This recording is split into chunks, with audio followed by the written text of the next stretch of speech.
Como ustedes saben, en este tiempo hemos empezado a predicar acerca de nuestro Señor Jesucristo y hemos llamado a todo este tiempo conociendo a nuestro Señor Jesucristo, conociendo a Jesús. La pregunta es, y nos hicimos desde hace ya 2 domingos, ¿conocemos a Jesús? ¿Realmente lo conocemos? Y lo hemos examinado desde el día en que Él vino a este mundo, que fue Dios hecho hombre, Emmanuel, Dios con nosotros, y nació como uno de nosotros. Y hemos visto a través de la predicación cómo Él, desde el día que nació, suscitó una serie de eventos y problemas. Suscitó un evento porque los ángeles del cielo vinieron y anunciaron una fiesta porque nuestro Señor Jesucristo nació, porque el Verbo se hizo carne. Y además, no solamente eso, sino que sabemos que después de un tiempo, a los 2 años exactamente transcurridos, nuestro Señor Jesucristo fue tratado de ser asesinado por Herodes. Y vimos esta circunstancia que sucedió y cómo Él es llevado por voluntad de Dios a Egipto, y ahí lo vimos cuando tenía 12 años. Todo ese recorrido que hemos hecho de Él a través de la palabra, y lo hemos conocido cuando Él tenía estos 12 años, y tenemos esa oportunidad de ver cuando Él está en la sinagoga, en el templo, y está conversando con estos hombres de judíos que son realmente autoridades, que conocen la palabra, y Él está siempre preguntando y cuestionando acerca de lo que es las cosas de Dios, ¿no? Y sabemos que la palabra dice que Él está creciendo en estatura, en sabiduría. ¿Por qué dice estatura y por qué dice sabiduría? En estatura porque Él nació como un niño, necesitó de su madre, necesitó ser amamantado, necesitó ser cuidado. Cuando Él comenzó a crecer en estatura, comenzó a ser su nombre como todos nosotros. Y conocemos a través de la vista que después de los 12 años no tenemos más registro de Él. Perdemos 18 años de vida y nuevamente aparece y dice la palabra de Dios que tendría como de 30 años. Quiero pongan atención a esto, la palabra, porque la palabra dice como 30 años, no dice tenía 30 años. La palabra de Dios usa esto como parecido a para determinar más o menos una cosa similar, pero cerca de eso estamos hablando. Esa es la circunstancia en la que empezamos nosotros a ver y examinamos las predicaciones pasadas. ¿Y cómo es que en relación con esta predicación que están visitando por primera vez, que no han tenido la oportunidad? Entonces, hoy vamos a continuar con esta predicación y vamos a continuar la predicación desde el momento en que hablamos de 30 años. 30 años es el momento de traducciones técnicas. Nuestro Señor Jesucristo, ahora lo vamos a conocer empezando por los 30 años. Sabemos que ese es el tiempo en el que Él empieza su ministerio público. Ese es el tiempo en que realmente se hace conocido.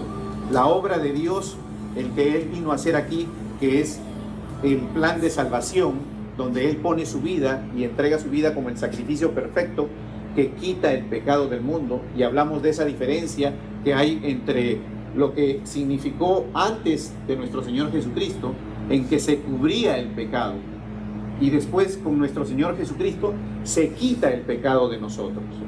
Por eso es que Él es el Cordero perfecto que quita el pecado del mundo. Y sabemos que a través de su predicación, ¿qué es lo que vino Él a hacer? Él vino a predicar, ¿no? Él vino a enseñar. Usualmente, tradicionalmente lo conocemos a través de las películas y nos muestran que Él siempre le dicen maestro, maestro, y realmente Él no es solo maestro, es sacerdote, es el sumo sacerdote de nosotros, es el maestro y es un predicador. Y Él, vamos a ir desarrollando y vamos a ver cómo realmente Él dice que Él viene a predicar el Evangelio de las Buenas Nuevas. ¿Y qué es el Evangelio de las Buenas Nuevas? Él viene a predicar de sí mismo.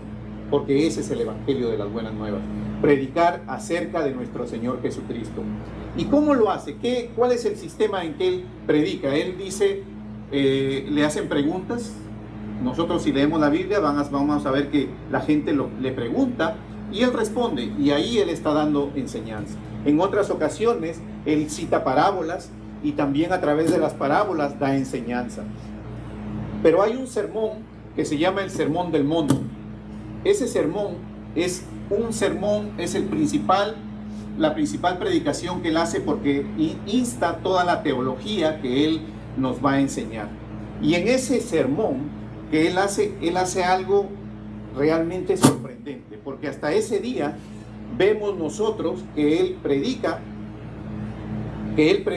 y él enseña todo lo que era el Antiguo Testamento, porque todavía el Nuevo Testamento no se había escrito. Pero a partir de ahí, él comienza a decir, ustedes han escuchado, han leído que la palabra dice que no deberás matar, pero yo te digo que si tú hablas de tu hermano, y comienza él a predicar y a extender este evangelio que es de nuestro Señor Jesucristo, y lo vamos a ir detallando. Y para esto también él no solamente predicó y enseñó acerca de eso, sino que él vivió en carne todo lo que nosotros vivimos hoy. Fue humillado, fue golpeado, fue él ultrajado. No solamente eso, sino que además él vivió estresado. ¿Recuerdan cuando él estuvo orando en el monte de Getsemaní y ora sangre? Porque eso es clínicamente posible si una persona llega al extremo de haber sido estresado. ¿Qué significa eso? Significa que todas las cosas que vivimos nosotros, todos los problemas que vivimos nosotros, ya nuestro Señor Jesucristo como hombre, como Jesús, como Dios hecho hombre, lo ha vivido. Y lo ha vivido en extremo, porque la humillación que él sufrió fue extrema. La flagelación que él sufrió fue extrema. Todos los golpes que él sufrió fue extremo. La tensión que él sufrió por lo que iba a pasar en la cruz cuando él sudó sangre fue extremo. O sea, ¿qué significa? Que él conoce todos los sufrimientos que nosotros tenemos. Y los conoce no solo porque es Dios, los conoce porque los ha vivido como hombre en su trayectoria, que vino como Jesús, que creció desde niño, o sea, fue un niño y conoció lo que un niño siente, fue perseguido desde niño, y cuando llegó a ser adulto, él pasó todas las circunstancias, y eso nos enseña la palabra. Nos enseña la palabra que él, pese a todas las cosas que vivió, él nunca desistió del plan que Dios lo había mandado. ¿Cuál era el plan que Dios lo había mandado? Restituir la comunión de nosotros con el Padre. Ese era el plan, y el plan consistía en que él debía poner su vida, ¿no?, para morir como el sacrificio perfecto, y después él dijo, la vuelvo a tomar, y él caminó con nosotros 40 días después de haber sido crucificado, muerto y sepultado. Nosotros nos damos cuenta que nuestro Señor Jesucristo realmente no solamente nos conoce porque es Dios y todo lo sabe, sino que nos conoce porque fue hombre y también vivió como nosotros. Pasó las mismas necesidades. Adquirió una profesión, que sabemos que es carpintero, igual que su padre, y desarrolló una vida en sociedad. Porque hemos dicho bien claro, como lo hemos dicho en la predicación pasada, todo el fruto que nuestro Señor Jesucristo mostró, el amor, la paz, la benignidad hacia las personas, los 9 elementos del fruto, es necesario que yo tenga a mi hermano. Porque yo no puedo expresar mi amor si no tengo a alguien para expresarse. No puedo ser bondadoso, no puedo ayudar, no puedo extender mi mano si no tengo a alguien para hacerlo. Solos, aislados del mundo, no podemos realmente crecer en las cosas de Dios. Necesitamos interrelacionarnos, necesitamos conocernos. ¿Que hay diferencias? Sí. ¿A veces tenemos problemas? Sí. Pero es parte de lo que tenemos que vivir para poder sacar de adentro ese fruto que tenemos, que Dios ha puesto en nosotros, para poder manifestarlo. Porque ¿de qué manera vamos a manifestar nuestro amor si solo nos reunimos con los que nos quieren? Dice la palabra. ¿Y qué mérito hay, dice nuestro Señor Jesucristo, si solo ayudamos a nuestra familia? Dicen, los malos también ayudan a su familia. entonces no hay mérito. Dice, el mérito es en dar un paso más, extendernos a ayudar a quienes realmente no son nuestros amigos. Y va más allá, a nuestros enemigos, dice la palabra de Dios, que oremos por ellos y que no actuemos, que no paguemos el mal que recibimos con mal, sino que paguemos el mal con bien. Ese es el evangelio que nuestro Señor Jesucristo vino aquí a enseñarnos. Y para empezar, quiero yo invitarlos a que vamos a leer Marcos capítulo 1. Voy a leer del versículo 29 al 38 para explicarlo. Dice, en sus Biblias dice, Jesús sana a la suegra de Pedro. Versículo 29 dice, al salir de la sinagoga vinieron a casa de Simón Pedro y Andrés con Jacobo y Juan, y la suegra de Simón estaba acostada con fiebre, y enseguida le hablaron de ella. Entonces él se acercó, la tomó de la mano y la levantó, e inmediatamente, dice, le dejó la fiebre y ella le servía. O sea, tenemos aquí a nuestro Señor Jesucristo llegando a la casa de Pedro. Quiero que vayan poniendo la escena, ¿no? Imaginándose en sus mentes la escena, porque es nuestro Señor Jesucristo, de cómo Él se desenvuelve a través de esta historia. Y dice, versículo 32, dice, cuando llegó la noche, o sea, ya estuvo de mañana o de tarde, y ya llegó la noche, dice, luego de que el sol se puso, le trajeron todos los que tenían enfermedades y a los endemoniados, y toda la ciudad se agolpó a la puerta. ¿Se imaginan ustedes la cantidad de gente que había fuera de esa casa? Y no se olviden que nuestro Señor Jesucristo también es hombre, 100% hombre, 100% Dios. Por lo tanto, también se cansa, también tiene que dormir, porque a veces pensamos y creemos que cuando hablamos de Jesús hay personas que creen que Él es, por ser Dios, Él iba a hacer uso de esa divinidad especial y no iba a dormir, no iba a comer. Eso no sucedió. Él vivió como hombre cuando vino como hombre. Cuando ustedes lean la palabra de Dios, van a encontrar aquí a Jesús hombre. Van a encontrar después a Jesucristo, el hombre ungido de Dios, detallando todo lo que Dios le dijo que hablara. Porque Él dijo, yo solo hablo lo que Él me ha indicado que yo haga. No hablo lo que sea por mí mismo. Y después, ¿qué es lo que tenemos? Tenemos a un Jesús, después de que ha resucitado, transformado. Eso está en la palabra. Y al final, en el último libro, tenemos ya a un Jesús en toda su gloria, como es realmente allá en el cielo, con todo el poder. Un Jesús que tiene otra descripción. Ya no tiene la descripción física de un niño, ni tampoco, porque Él como Dios pudo haber venido directamente de la edad de 30 años si hubiera querido. Pero Él quiso venir desde niño para que nosotros veamos que Él también conoce nuestro sufrir en carne propia, por decirlo así, porque Él lo vivió también. Entonces, continuamos. Dice, cuando llegó la noche, luego que el sol, le trajeron todos los que tenían enfermedades, endemoniados, y toda la ciudad se agolpó a la puerta. Y sanó a muchos que estaban enfermos de diversas enfermedades, y echó fuera muchos demonios, y no dejaban hablar a los demonios porque le conocían. Y eso es lo que yo digo. Miren ustedes, los demonios conocen a Dios. Los demonios conocen a Dios. Por eso que nosotros, y hay cristianos que no conocen a Dios, que no conocen a Jesús, porque no se tomaron la molestia realmente de venir y realmente ver cómo es que se desarrolló la vida de nuestro Señor Jesucristo. ¿Qué es lo que Él hizo? Nosotros podemos observar aquí. Podemos observar aquí que nuestro Señor Jesucristo, realmente Él lo que vino es a mostrarse Él, pero Él también, cuando vino a ser hombre, vino a conocer todas las cosas que nosotros teníamos, todo, sin excepción.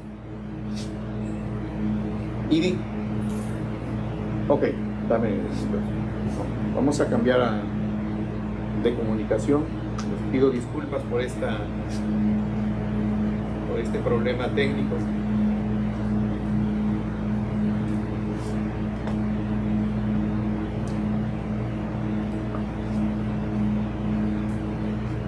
Dice, versículo 35.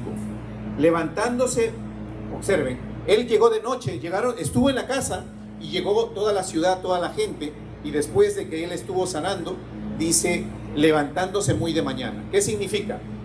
Significa que hubo un momento en el que él tuvo que detener la sanidad de estas personas. Sin importar cuántos había pendientes, tuvo que detenerlo. ¿Por qué? Porque tenía que dormir. Él tenía que descansar, porque hay una prioridad que hay que cubrir. Y él lo dice en su palabra, y dice, levantándose muy de mañana, siendo aún muy oscuro, salió y se fue a un lugar desierto y allí oraba. Esto es algo que también él nos enseña mucho, para que nosotros oremos siempre de manera individual en nuestro lugar individual, secreto, que él dice la palabra. Siempre nos llama a apartarnos, a orar para tener una comunión más cercana a él. Y esto es algo que él nos enseña también en su palabra. Dice, y le buscó Simón, o sea Pedro, y los que con él estaban, y hallándole le dijeron, todos te buscan. La gente sigue insistiendo que quiere ser sanada, porque nosotros siempre buscamos tener que solucionar nuestras necesidades. Y él les dijo, vamos a lugares vecinos para que predique también allí, porque para esto he venido. ¿Qué es lo que significa? Significa que él puso la prioridad de predicar el evangelio de la salvación por delante del milagro primero. ¿Por qué? Porque el milagro que está sucediendo en ese momento es un milagro físico para sanar este cuerpo. Pero nuestro Señor Jesucristo viene con una idea y una visión más alta y más grande. Viene a salvarnos a nosotros para toda la vida, para la eternidad. Y la única manera que nos podemos salvar y la única manera que podemos pasar de muerte a vida eterna es a través de la predicación de la palabra, de este evangelio que Dios predica, que Jesús mismo predica. No existe otra manera, no hay otra manera, no existe milagros, no existe profecía, no existe lenguas que hablen, que te hagan pasar a ti de la muerte a la vida. Lo único que te hace pasar de la muerte a la vida es el evangelio de Jesús, es el plan de salvación que tenemos con él. Ese es el único medio, la única manera. Por eso debemos venir a los pies de Cristo. ¿Para qué? Para reconocerlo a él como nuestro Dios y poder reconocerlo en nuestro corazón, manifestarlo con nuestra boca, como dice la palabra. No solo es necesario reconocerlo en nuestro corazón, manifestarlo con nuestra boca. ¿Para qué? Para que nosotros podamos ser salvos, ser hechos hijos de Dios y ser salvos. Y esa es la única manera, no existe otro camino. Cualquier otro camino nos puede ayudar a aligerar la vida en la que vamos acá, porque cuando nuestro Señor Jesucristo vino y hizo los milagros, permitió que las personas tengan mejor vida aquí. Por eso ustedes van a escuchar y van a ver en la Biblia que él sanó 10 leprosos, y esos 10 leprosos tuvieron mejor vida. Pero ¿cuántos regresaron realmente a él? 1. ¿Qué significa? Que los otros escogieron mejor vida, 9 escogieron mejor vida aquí, en la tierra. Y solo 1 decidió escoger la vida, no solo buena aquí, sino regresar donde Cristo para decidir la mejor vida eterna con él. Y eso nos demuestra a nosotros que los milagros nos salvan. ¿Los milagros son buenos? Sí. ¿Los necesitamos? Sí. Pero tenemos que pensar y poner nuestra mente en Cristo, que es el único que nos va a llevar a la vida eterna, que es realmente la vida que nosotros debemos buscar. ¿No? Y aquí vemos que realmente lo único que es importante para él es predicar la palabra. Es lo primero, es una de las cosas más importantes que él tiene, es predicar el evangelio. ¿Por qué? Porque dice la palabra, ¿cómo creerán si no hay nadie que les predique? Es necesario predicar. Por eso que debemos conocer cómo es nuestro Señor Jesucristo, porque ¿cómo podemos predicar de nuestro Señor Jesucristo si no lo conocemos? Y no me refiero a conocerlo, cuando hablo de conocer, es saber de él, porque ya expliqué que si miramos una foto, tenemos ahí, vemos la forma en que se viste, vemos la forma en que se viste, vemos la manera en que son sus ojos, cómo se peina, vemos una sonrisa en una fotografía, pero eso no es conocerlo. Eso es camino de una sola vía. Conocer es revelar nuestra intimidad a Él, y Él al mismo tiempo se revela a nosotros. Por eso Él dice: si abres tu corazón, yo entraré y cenaré contigo esta noche. Es la única manera. No existe una manera de conocer a Cristo tipo fotografía, en lo cual yo lo miro como si Él fuera una persona que puedo identificar a través de lo que vendría a ser solamente lo que describe la palabra externamente. Es necesario intimar con Él. Y la manera en que Él dice que puedes intimar con Él, que dice la palabra, debemos orar. Debemos separarnos a nuestro lugar privado y orar con Él. Esa es la manera en la que debemos realmente tratar. Y así es como la palabra nos dice. Y en Mateo 4:17, la palabra dice: desde entonces comenzó Jesús a predicar y a decir: arrepentíos, porque el reino de los cielos se ha acercado. Eso es lo que hace nuestro Señor Jesucristo. Llama al arrepentimiento. Porque cuando nosotros predicamos y reconocemos a nuestro Señor Jesucristo en nuestro corazón, nuestro siguiente paso es tener que cambiar la dirección de nuestra vida equivocada. ¿Para qué? Para tener una vida con Él, una vida santificada. Porque la vida con nuestro Señor Jesucristo requiere que tengamos una vida santificada, o sea, un caminar diario de lo que realmente tenemos que hacer.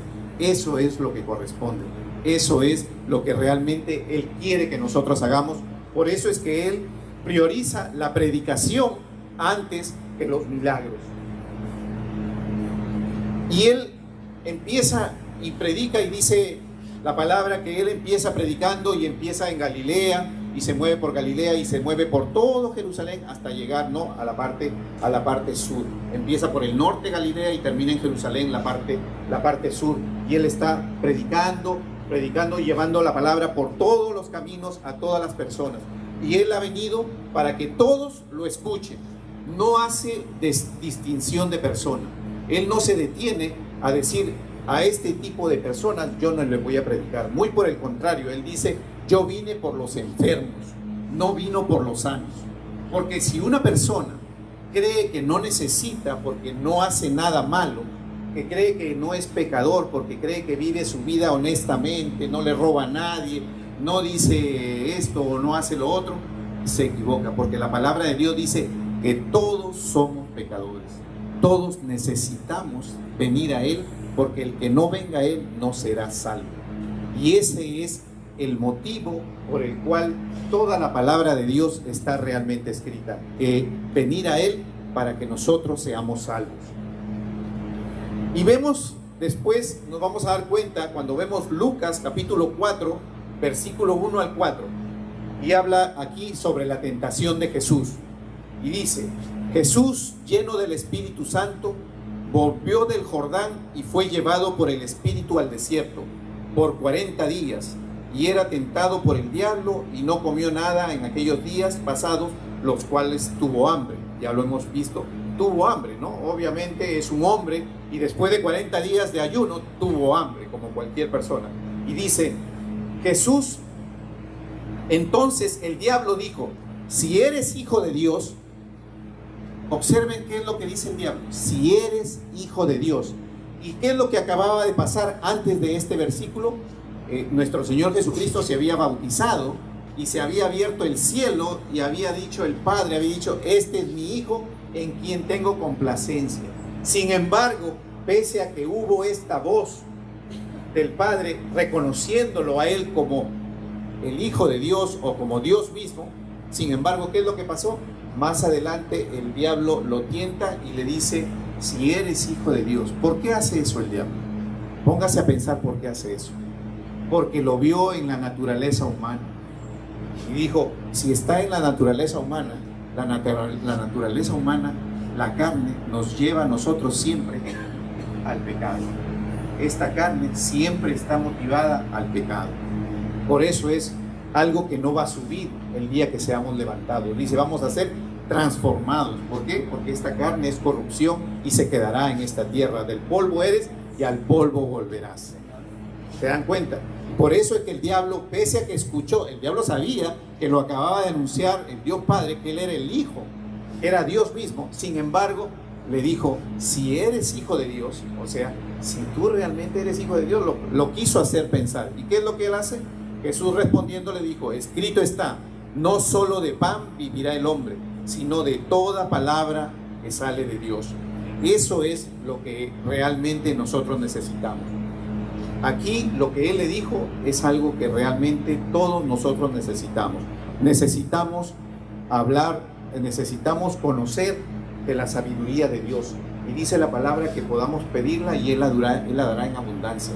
Y esa sabiduría viene a través de estas escrituras que contienen todas las cosas inspiradas por el Espíritu Santo. ¿Podés darle mayor gain? Eso es lo único que nos va a ayudar a nosotros. ¿Por qué? Porque nosotros necesitamos, es una necesidad vital para el hombre. Aquel que no conoce la palabra de Dios piensa que cuando vive en el mundo, las necesidades humanas que se han cubierto, esas son las que van a realmente a cubrirnos y a no necesitar mayor que otra cosa que lo que nos rodea, las cosas materiales. Y no es así. Por eso que nuestro Señor Jesucristo en todo momento siempre hace esto. Y la palabra de Dios dice que nuestro Señor Jesucristo caminó un tiempo de ministerio. Y hemos escuchado que dicen 3 años y medio. Pero la palabra de Dios no especifica el tiempo. La palabra de Dios no dice si Él caminó 3 años o 3 años y medio. Es una conclusión a la que nosotros podemos llegar debido a que en la palabra de Dios, Dios nos ha demostrado que Él ha manejado las cosas de una u otra manera con un promedio de tiempo, ha usado los tiempos para identificar ciertas cosas. Y nos vamos a dar cuenta aquí, cuando leemos Daniel, los invito para que vayan a Daniel. No, vamos a Mateo primero, Mateo capítulo 1, versículo 17, y dice, de manera que todas las generaciones desde Abraham hasta David son 14, desde David hasta la deportación de Babilonia son 14, y desde la deportación de Babilonia hasta Cristo son 14. ¿Y qué es lo que identificamos de la deportación de Babilonia hasta Cristo? Identificamos al profeta Daniel. Y el profeta Daniel recibió profecía. Y en la profecía que él recibe, dentro de la profecía de los últimos tiempos, dice que a la mitad de qué? De la última semana, de los 7 años. Eso significa 3 años y medio. Se detendrá el sacrificio. La pregunta es, ¿se detuvo el sacrificio cuando murió Cristo? La respuesta es sí y no. Sí, porque todo aquel que creía en Cristo y era judío, como los que lo siguieron, detuvieron el sacrificio. Ellos no volvieron al templo a hacer ningún sacrificio, porque ya creían en Cristo. Y para todo aquel judío que no reconoció a Cristo, continuó el sacrificio, y hasta el día de hoy, que ya no sucede el sacrificio porque no tienen templo. El sacrificio solo puede darse en el templo de Dios, que no existe. Entonces, ¿se detuvo el sacrificio? Sí, se detuvo el sacrificio, para todo aquel que reconoce a Cristo.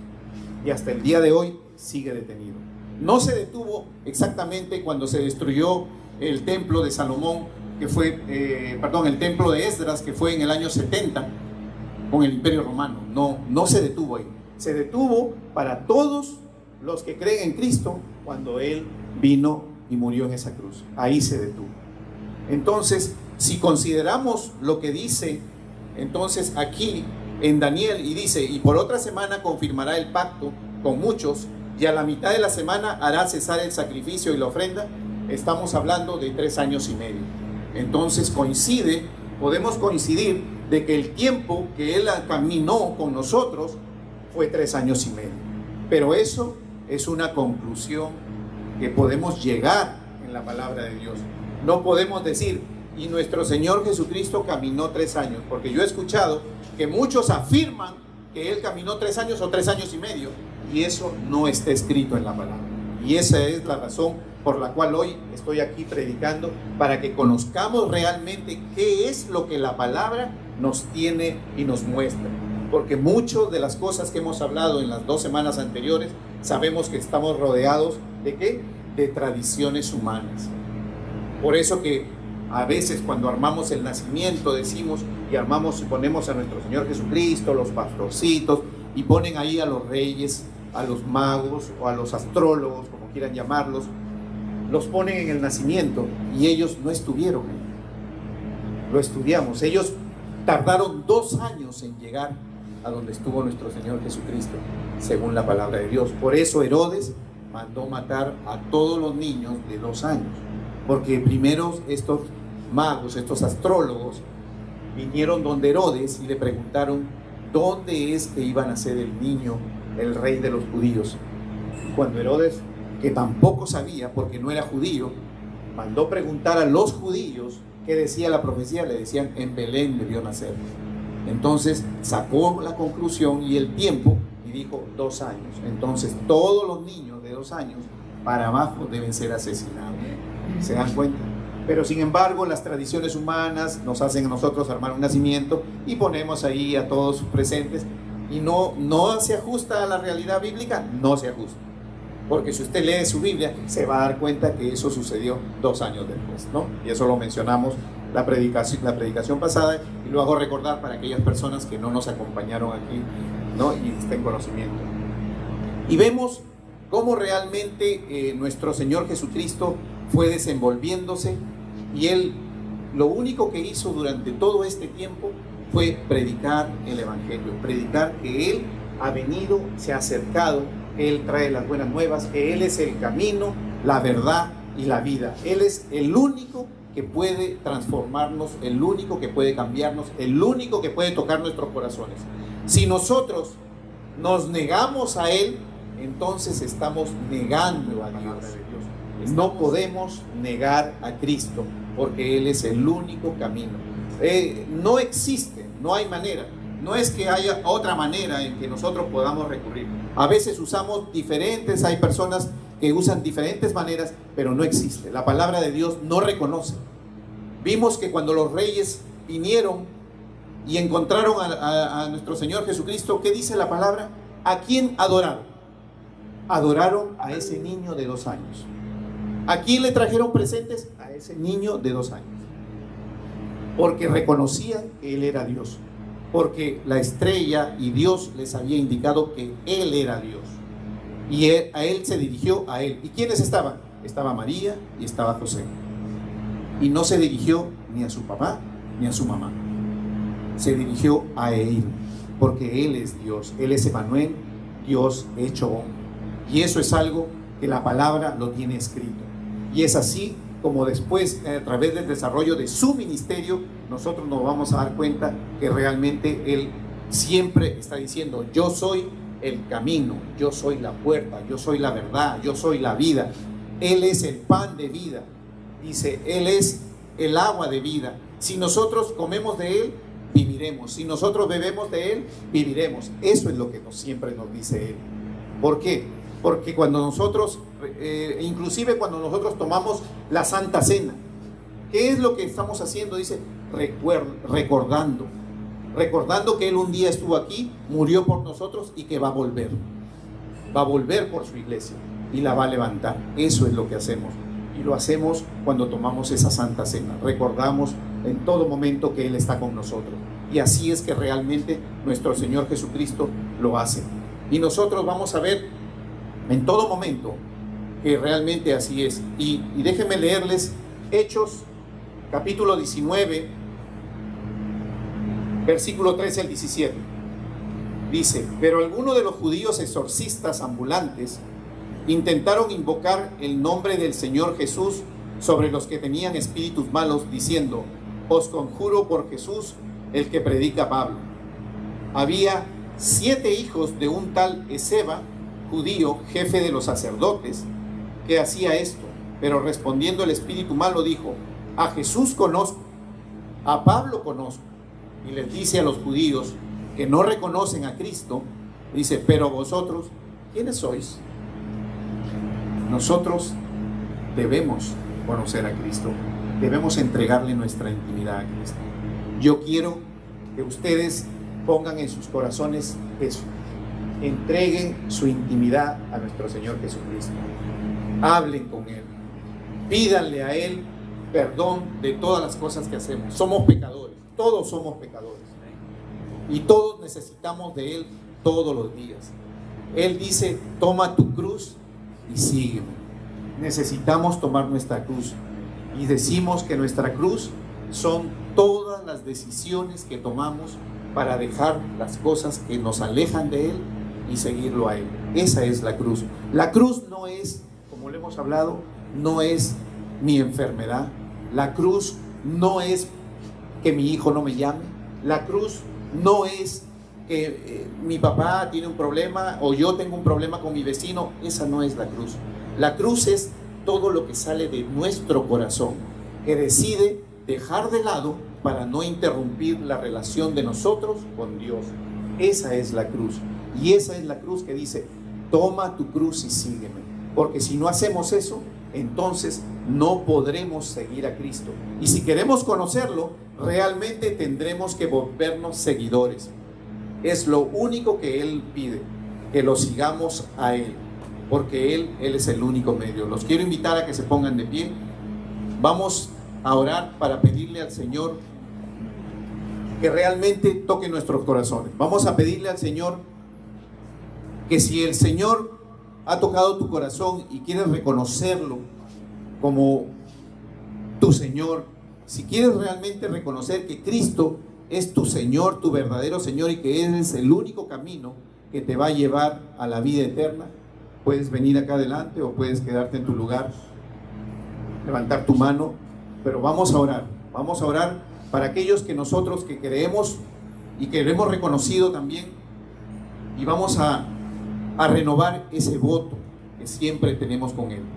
Vamos a reafirmarnos con nuestro Señor Jesucristo y vamos a decirle a Él: Señor, creo en ti, Señor, desde mi corazón, desde lo más profundo de mi corazón, Señor, creo en ti. Por eso el día de hoy estoy aquí, para escuchar de ti. Y Señor, también lo declaro con mi boca para hacer de testimonio, Señor, para los demás. Por eso, Señor, hoy te pido y abro mi corazón para que tú entres y cenes conmigo, Señor, en esta noche. Te pido, Señor, por mis hermanos, te pido, Señor, por todos aquellos que nosotros queremos conocer a Jesús. En esta noche queremos orar para que realmente el Espíritu de Dios toque esos corazones, y los traiga, Señor, a ti, a todos aquellos que también nos están viendo, Señor, a través de las redes sociales. Si tú crees en Cristo y quieres tú que Él sea el Señor de tu vida, acepta, declara con tu corazón, declara con tu boca, cree en tu corazón que Él es el Cristo, que Él es la única manera, el único camino, Él es la puerta que tú tienes que tomar para tener esa vida eterna, que Él es el único camino. Señor, te damos gracias por esta noche. Te damos gracias, Señor, porque tú eres maravilloso. Tú eres el único, Señor, que nos puede salvar. Tú eres el único, Señor, que puede traernos, Señor, al arrepentimiento. Por eso hoy, Señor, hemos invocado tu nombre, para que con tu nombre, Señor, seamos salvos. Te pedimos, Señor, también por todos nuestros problemas, porque sabemos, Señor,